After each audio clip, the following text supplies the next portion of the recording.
Good morning, everyone, and thanks for joining us on this Monday, April 28th, right here on the WEX.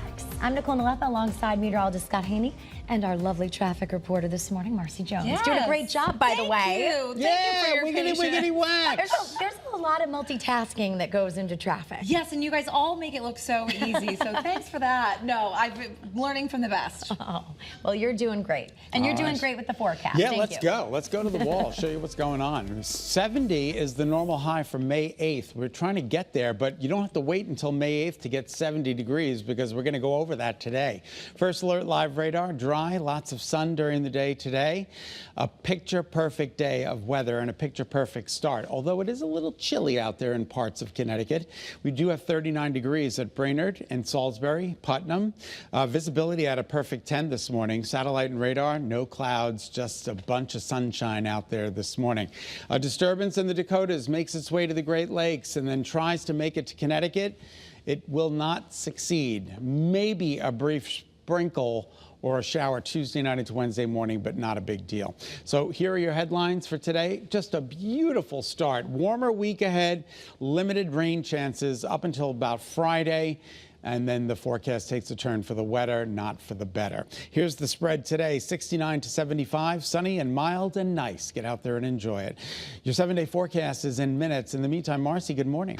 Good morning, Scott. Well, you might want to pack your sunglasses because not only do you want to look as cool as Scot Haney in his blazer, but also because he said it's going to be sunny. Some of that sun glare could be a little bit of an issue today. I think I'm being a little bit more hopeful than anything, but take a look outside. Everything is running very smoothly on the roads. I just checked in with DOT.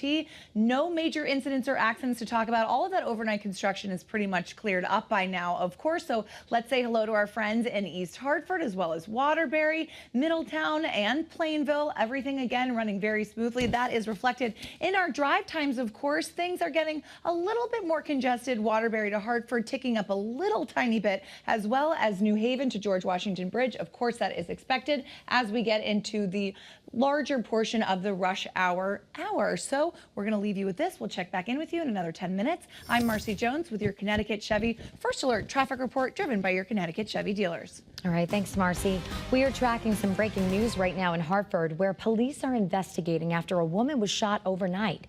This happened right at the intersection of Oxford Street and Farmington Avenue, as shown by our Pinpoint News Tracker. Aaliyah Red is your reporter in Hartford right now, breaking down what we've uncovered so far. Well, Hartford police do say that the victim was a woman in her 20s, and they found her. She was shot multiple times. Right now, we're working to learn her condition, but police also tell Channel 3 that on the way to the hospital, the woman was alert and conscious. Now, it was around 1 o'clock this morning when Hartford police went to Farmington Avenue on the west end of the city, and they found that the young victim was shot several times before she was transported to the hospital. The area was closed off on Farmington Avenue between Oxford and North Beacon Street until around 4 this morning as officers scoured the area. Members from the Hartford Crimes Division were on scene when I arrived around 3 o'clock, and they were focused on the sidewalk. The crime team took several pictures of a black shoe lying on the sidewalk, and they did take that as evidence. Now, police did not say if they have any leads on who pulled the trigger, but we will keep you updated both on air and online as this investigation continues to unfold. Your reporter in Hartford, Aaliyah Red, Channel 3 Eyewitness News. All right, thanks, Aaliyah. Also happening this week, people in Wethersfield will be lighting the town red in honor of fallen firefighter Robert Sharkovich. He died last year while fighting a brush fire. Homes and businesses in the town will be using red light bulbs to remember his legacy throughout the week. I think he's up there watching over us saying, yeah, that's all for me. That's for me. All are encouraged to light up their homes red for our state's fallen heroes.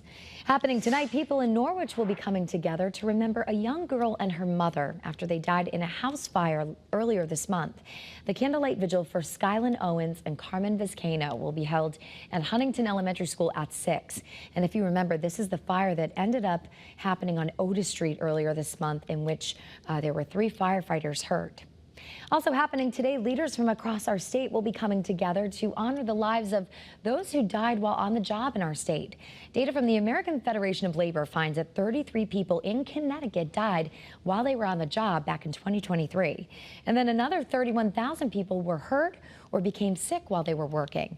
They will all be honored at the Workers' Memorial in Bushnell Park at noon.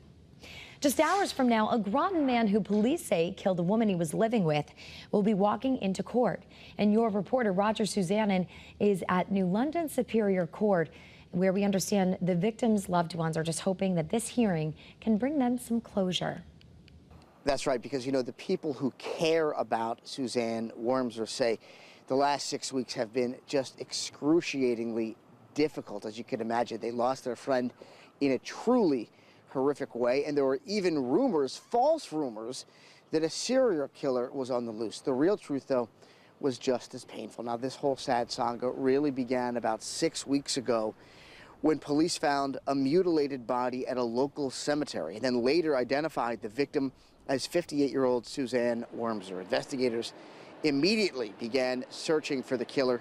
They set up a tip line and eventually arrested a suspect, 68-year-old Donald Koffel, who they say finally, during a third interview with police, admitted to killing Wormser and dumping her body at the cemetery. Neighbors say Koffel's arrest is especially upsetting because many of them knew him as well. In fact, he lived with Wormser at her home on Allen Street when that awful crime was committed. But at least now they can rest a little easier knowing the man police say murdered Wormser is behind bars. It's just been really weird energy for the past couple months, and it's going to just give everyone some closure.